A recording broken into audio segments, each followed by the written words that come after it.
ভেতরে কিন্তু ভীষণ সুন্দর সাজানো হয়েছে। থিম ওদের এই বছর যে যক্ষ পুরী। এখানে বিশেষত হচ্ছে এখানে মাতৃ প্রতিমা।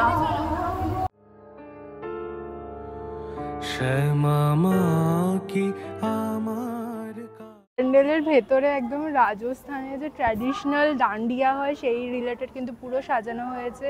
তাছাড়া একদম রাজস্থান ফোকের ওপর থিমটা কিন্তু বেশ ভালো লাগছে দেখতে। এই বছর যারা নৈহাটিতে কালী পুজো দর্শনের জন্য আসেন, বিশেষ করে বড়মার দর্শনের জন্য আজকের এই পুজো পরিক্রমা গাইডটা তাদের জন্যই। প্রথমে ট্রেনে করে চলে এসেছিলাম নৈহাটি স্টেশন এবং নৈহাটি স্টেশনের সামনে যে সাবওয়ে আছে সেই সাবওয়ে দিয়ে বেরিয়ে পড়ব অরবিন্দ রোডের দিকে। এই বছর দেখলাম বড়মার দর্শনের জন্য কিন্তু সম্পূর্ণ নতুন ব্যবস্থা করা হয়েছে। আমি গত অনেক বছর ধরেই এখানে ঠাকুর দেখতে আসি, কিন্তু এই নিয়মটা কিন্তু এই বছর একদম নতুন। পুরো রাস্তার মাঝখান থেকে কিন্তু ব্যারিকেড করা আছে এবং আপনারা কিন্তু ওই পারে যেতে পারবেন। আপনাদের সোজা হেঁটে অনেকটা এগিয়ে গিয়ে একদম যে গঙ্গার ফেরিঘাট আছে ওখান থেকে কিন্তু আসতে হবে।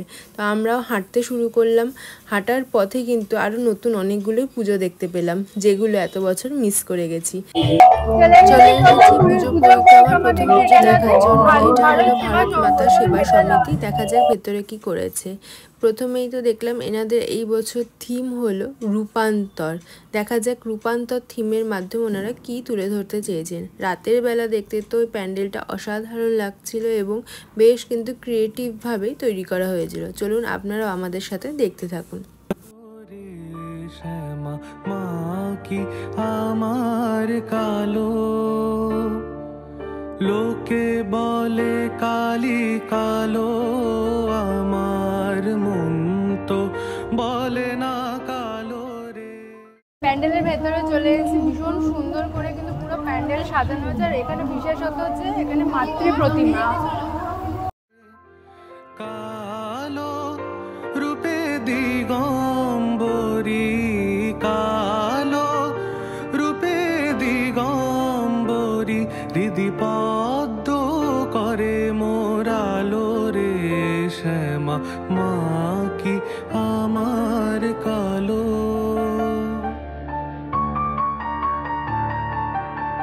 শ্যামা কখনো শ্বেত, কখনো পীত, কখনো নীল লোহিত রে, কখনো সে।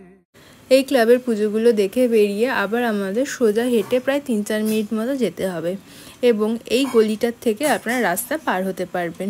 এখান থেকে সোজা হেঁটে আমরা একদম পৌঁছে যাব নৈহাটির গঙ্গার ঘাটের দিকে এবং এই গঙ্গার ঘাট থেকে কিন্তু নৈহাটিতে আদি পুজোগুলো অনেক বছর ধরে হয়ে আসছে, সেই পুজোগুলো পরিক্রমা শুরু হবে। চলে এসেছি এই গঙ্গার পাড়ে প্রথম যে পুজোটা হয় সেটা দেখার জন্য। 100তম বর্ষ এদের নৈহাটি অক্ষয় ক্লাব। দেখতেই পাচ্ছেন ভীষণ সুন্দর কিন্তু একটা মাঝির থিমের ওপর করা হয়েছে। কখনো পীত, কখনো নীল লোহিত রে, মায়ের সে ভাব কেমনে বুঝিতে না পারি। নৈহাটি কালী পুজোর একটি বিশেষত্ব হলো এখানকার প্রত্যেকটা ক্লাবের যে মাতৃ প্রতিমা সেটা প্রত্যেক বছর প্রায় একই রকম দেখতে হয়। সেজন্য বেশ কিন্তু একটা নস্টালজিক ফিল থাকে। এই পুজোটা দেখে বেরিয়ে এবার আপনারা গঙ্গার পাড় ধরে সোজা হেঁটে চলে যাবেন স্বপ্নবীথি যে পার্কের টিকিট কাউন্টার, তার সামনেই কিন্তু একটা ছোট করে পুজো হয়। এই বছর দেখলাম সিঁড়ি দিয়ে বেশ একটা পাহাড়ের মতো বানানো হয়েছে। চলুন ভেতরে যাওয়া যাক এবং মাতৃ প্রতিমা দর্শন করা যাক।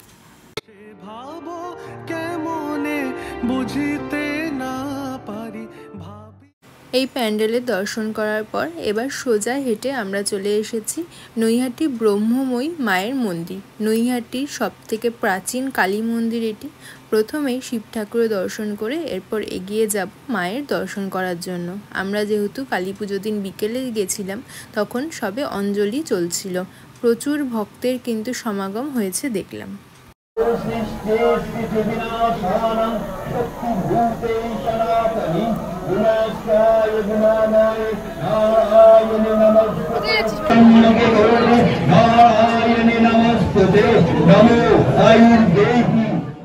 ব্রহ্মময়ী কালী মন্দির দেখে বেরিয়ে এবার আমরা একদম চলে এসেছি অরবিন্দ রোডের ওপর। সামনেই এই যে গঙ্গার ঘাট, এখান থেকেই কিন্তু বড় মায়ের দণ্ডি কাটা শুরু হচ্ছে। বড় মার দিকে না গিয়ে আমরা আগে এখানকার আরও একটা পপুলার পুজো দেখে আসব, সেটা হলো লোহাঘাট পার্ক অ্যাসোসিয়েশনের পুজো। প্রত্যেক বছর কিন্তু ভীষণ সুন্দর হয়। সেই রাস্তা দিয়ে যাওয়ার পথে ছোট্ট আরও একটা প্যান্ডেল দেখলাম করেছে, বেশ ভালোই কিন্তু ধানের ছড়া দিয়ে প্যান্ডেলটা তৈরি হয়েছে। এখানকার মাতৃ প্রতিমাও কিন্তু ভীষণ সুন্দর, আপনারা দেখতে থাকুন। জনম গেল রে শ্যামা মা কি আমার কালো। ওই একই রাস্তা দিয়ে সোজা হেঁটে চলে আসলে আপনারা পৌঁছে যাবেন লোহাঘাট পুজোর একদম সামনে। এখান থেকে এই বাঁশের ব্যারিকেড দিয়ে কিন্তু আপনাদের ঢুকতে হবে, কারণ পুজোটা অ্যাকচুয়ালি পার্কের মধ্যে হয়।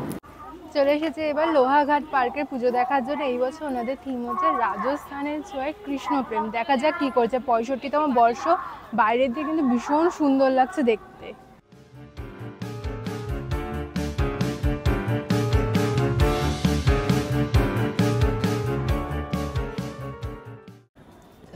প্যান্ডেলের ভেতরে একদম রাজস্থানের যে ট্র্যাডিশনাল ডান্ডিয়া হয় সেই রিলেটেড কিন্তু পুরো সাজানো হয়েছে।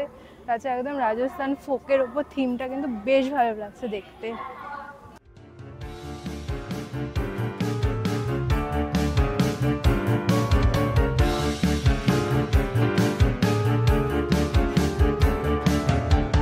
শ্যামা কখনো পুরুষ কখনো প্রকৃতি। আপনারা যদি নৈহাটিতে কালী পুজো দেখার প্ল্যান করেন তাহলে কিন্তু অবশ্যই লোহাঘাট পার্কের পুজোটা দেখবেন। এই বছর আমার সত্যি ওনাদের থিম খুব ভালো লেগেছে, বিশেষ করে রাতের আলোর লাইটিং কিন্তু দেখতে দারুণ লাগছিল। চলুন এবার চলে এসেছি মণ্ডপের দ্বিতীয় পর্বে। এখান থেকে ভেতরে ঢুকে দেখা যাক ভেতরটা কেমন করে সাজানো হয়েছে।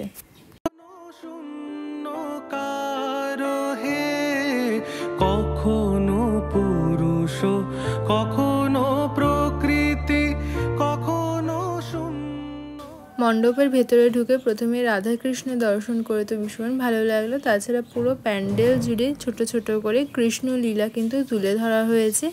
এবং এখানকার বিশেষত্ব হলো এখানকার মাতৃ প্রতিমা, যেটি কৃষ্ণ কালী রূপে কিন্তু এখানে তুলে ধরা রয়েছে। আমার তো ভীষণ ভালো লাগলো এখানে মাতৃ প্রতিমা দর্শন করে। আপনারাও দর্শন করুন। মায়ের সে ভাব ভাবিয়া কমলাকান্ত, সে ভাব ভাবিয়া কমলাকান্ত।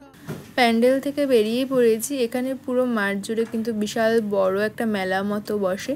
এরপর আমরা ওই একই রাস্তা দিয়ে হেঁটে চলে এসেছি ফেরিঘাটের কাছে। এই ফেরিঘাট থেকে সোজা স্টেশন যাওয়ার রাস্তার ওপর আপনারা পরপর অনেকগুলো পুজো দেখতে পারবেন, এবং সবচেয়ে বিশেষত্ব হলো এখানে আপনারা বড় মার দর্শন পাবেন। আমরা রাস্তার ডান দিকে যে ব্যারিকেডটা ছিল সেটাতে ঢুকে পড়েছি, এবং এখান থেকে সোজা হাঁটতে হাঁটতে পরপর ঠাকুর দেখতে দেখতে এগিয়ে যাব। চলুন।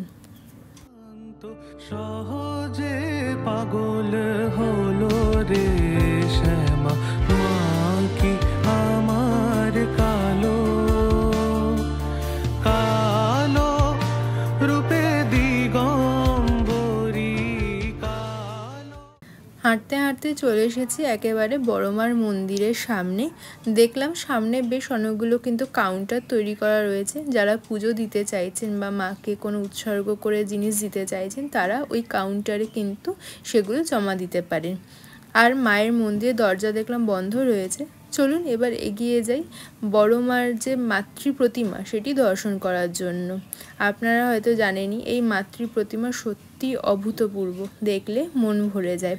আপনারাও খুব ভালো করে দর্শন করুন এবং কমেন্টে লিখে দিন জয় বড় মা। রূপে দিগম্বরী হৃদি পদ্ম করে মোরালো রে শ্যামা মা কি আমার কালো রে শ্যামা মা। এরপর আমরা ধীরে ধীরে এগিয়ে যাব স্টেশনের দিকে, এবং স্টেশন যাওয়ার পথে পরপর যে মাতৃ প্রতিমা দর্শন হয় সেগুলো আপনাদের এক এক করে দেখাবো। আপনারা ভিডিওটা কন্টিনিউ দেখতে থাকুন। আমার কালো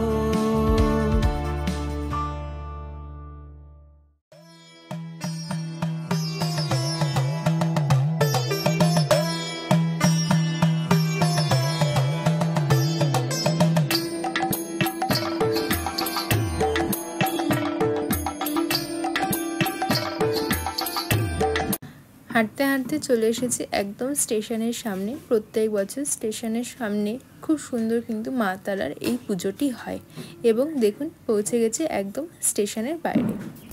অরবিন্দ রোডের সমস্ত ঠাকুরগুলো দেখে এবার আমরা চলে যাব নৈহাটির 5 নম্বরের দিকে, ওইদিকে ঠাকুরগুলো দেখার জন্য।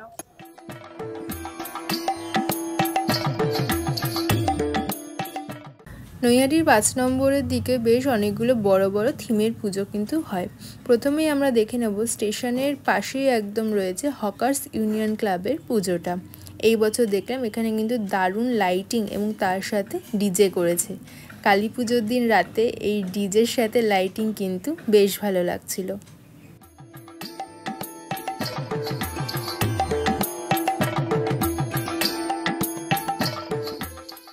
চলে এসেছি একদম প্যান্ডেলের সামনে। প্যান্ডেল দেখলাম প্রচুর লাইন পড়েছে, এই জন্য আমরা আর প্যান্ডেলের লাইনে দাঁড়াইনি, কারণ এখানে দাঁড়ালে বাকি পুজোগুলো আর কভার করতে পারতাম না। হকার্স ইউনিয়নের পুজো দেখার পর এবার আমরা সোজা হেঁটে বাদিকে চলে এসেছি। এখানেও কিন্তু পরপর অনেকগুলো পুজো হয়। প্রথমে দেখলাম মিশর থিমের ওপর একটা ছোট্ট করে পুজো হচ্ছে। এরপর আমরা চলে এসেছি আমরা কজন ক্লাবের পুজো দেখার জন্য। এনারা প্রত্যেক বছর থিমের ওপর কিন্তু দারুণ একটা প্যান্ডেল করে, দেখা যাক এই বছর কি করেছে।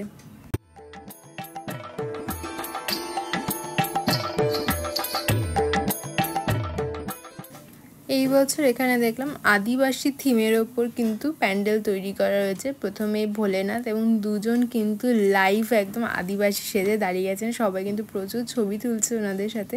চলুন আমরা ধীরে ধীরে ভেতরে ঢুকে পড়ি। পুরো প্যান্ডেলের ফ্লোরটা কিন্তু আপনারা হয়তো দেখলেন এলইডি লাইটিং করা রয়েছে এবং মাতৃ প্রতিমাও ভীষণ সুন্দর এখানে।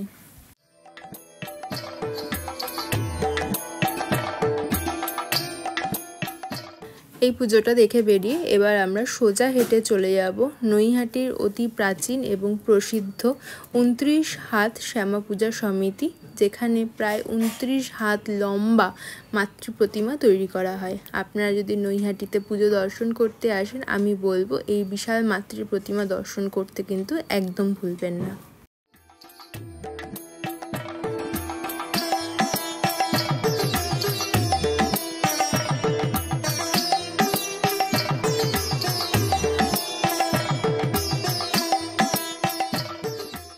ওখান থেকে আবার পিছনের দিকে ফিরে এসে আমরা এবার চলে যাব কাঠগোলার পুজোটা দেখার জন্য। মাঝখানে কিন্তু দেখলাম আরও একটা ক্লাবের পুজো, তবে এখানেও বিশাল লাইন পড়েছিল, কারণ এই বছর ওনাদের থিম হলো তারাপীঠের মহাশ্মশান। তার জন্য দেখলাম প্রচুর লোক লাইন দিয়ে দাঁড়িয়ে রয়েছেন। আমরা লাইন দিইনি, সোজা হেঁটে চলে এসেছি কাঠগোলার পুজোটা দেখার জন্য। রাস্তায় আসার পথে দেখলাম বিশাল বড় বড় গেট করে কিন্তু লাইটিং করা রয়েছে।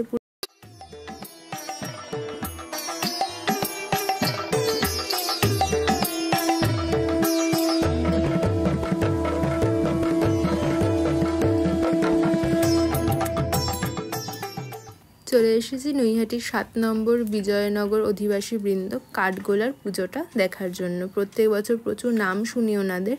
এই বছর প্রথম আমি এখানে আসলাম দর্শন করতে এবং সত্যি আমি অভিভূত হয়ে গেছি। এত সুন্দর প্যান্ডেল তৈরি করা হয়েছে কালী পুজো উপলক্ষে, ভাবাই যাচ্ছিল না।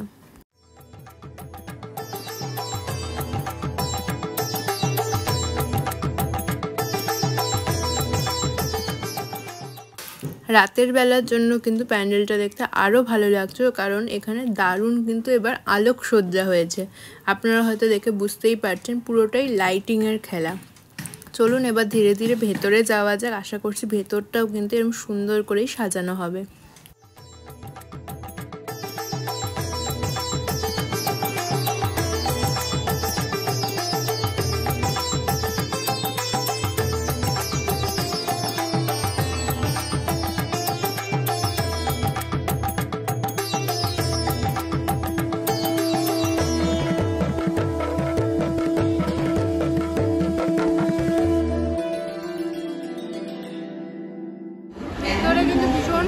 সাজানো হয়েছে থিম ওদের এই বছর যে যক্ষ পুরী। প্রত্যেক বছর কাঠগোলার পুজো ভীষণ ভালো হয়, এই বছর কিন্তু একদমই ব্যতিক্রম নয়, খুব সুন্দর লাগছে। মা তোর কত রঙ্গ দেখবো আর কত কাল সইব। ভেতরে প্রচুর ছবি ভিডিও তুলেছি এবং দেখে মনে হচ্ছে কলকাতার মনে কোনো নাম করা পুজো প্যান্ডেলে চলে এসেছি। যাই হোক, কাঠগোলার পুজোটা দেখে বেরিয়ে আবার আমরা ওই একই রাস্তা ধরে কিন্তু চলে আসবো স্টেশনের কাছে। চলে এসেছি আজকের আমাদের শেষ পুজো দিশারি ক্লাবের পুজো দেখার জন্য। ভীষণ সুন্দর কিন্তু হয়েছে প্যান্ডেলটা, দেখতে পাচ্ছি রাতের বেলা দুর্ধর্ষ লাগছে। চলুন ভেতরটা দেখা যায়।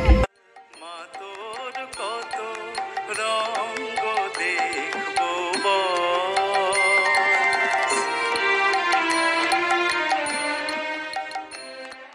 দিশারি ক্লাবের পুজোটা নৈহাটি রেলওয়েজ মাঠে হয়, একদম কিন্তু স্টেশনের সামনেই রয়েছে এই পুজোটা। এই জন্য এটা দিয়েই শেষ করলাম পুজো পরিক্রমা। ভেতরটা কিন্তু অসম্ভব সুন্দর লাগছিল, একদম সিম্পল, কিন্তু লাইটিংয়ের জন্য কিন্তু দুর্ধর্ষ ফুটেছে পুরো থিমটা।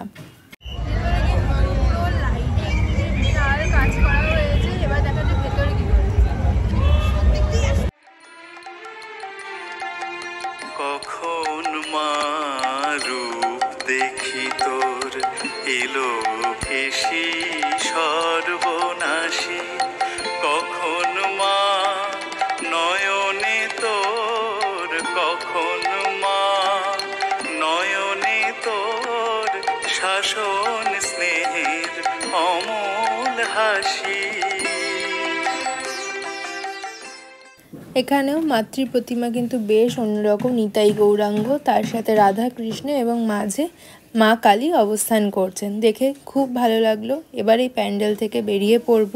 পুরো মাঠ জুড়ে কিন্তু বিশাল বড় এখানে মেলা বসে এবং এই বছর দেখলাম কিন্তু দারুণ দারুণ সমস্ত রাইড বসেছে।